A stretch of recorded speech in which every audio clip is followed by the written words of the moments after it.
Robinson, the vice president of the DHTHC. Hey Cliff, what body of water is this anyways? This is the Hudson River. No, it's not. Which aqueduct is this? This is the Homowack. The Homowack Aqueduct. There you go. So there's the remains over there. Cliff is in the middle of what would have been the prism where the water would have been, 6 foot of water after 1850. We swing around over here and here's more of the aqueduct here.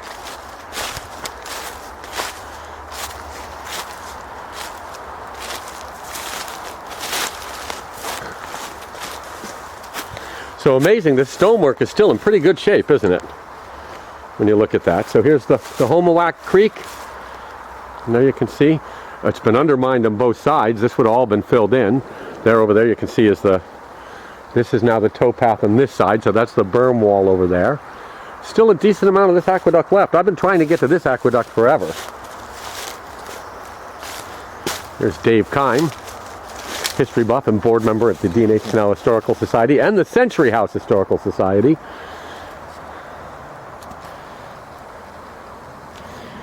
Anything you want to say while you're there, Cliff? I'm filming. I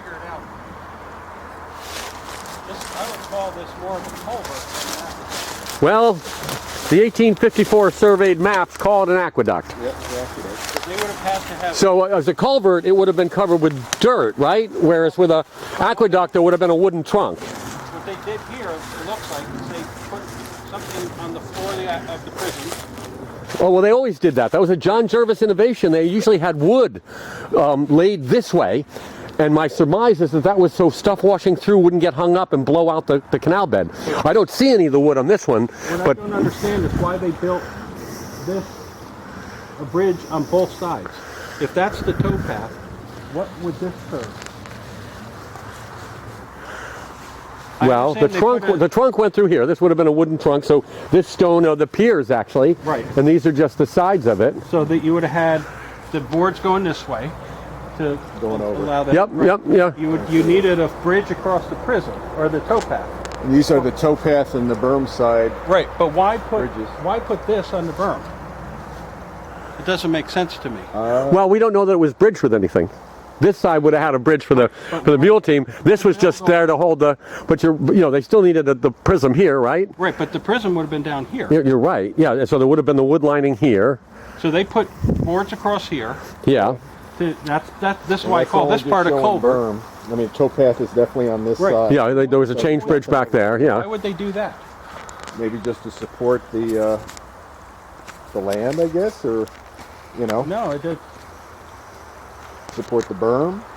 I guess if they do that, Well, the water had to wash through. then they don't have to put the culvert all the way. Yeah. Still, that's a lot of work for what? Well, that's why we love to do this stuff there, Cliff. Because, we're all still trying to figure it out. Well, I'm also amazed at the amount of stonework.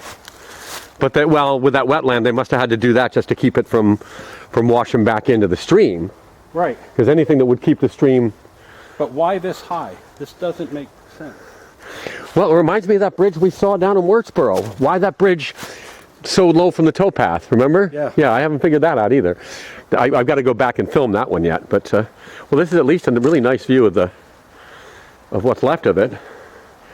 Well, this side, this almost looks like... The iron beam he talks about is wrong. No, it's wrong, yeah. Yeah. We're consulting Dave Barber's excellent book, and Dave over there also has copies of the maps from the canal companies that's got an awful lot of information about what was here in the era. But the Homowack Aqueduct,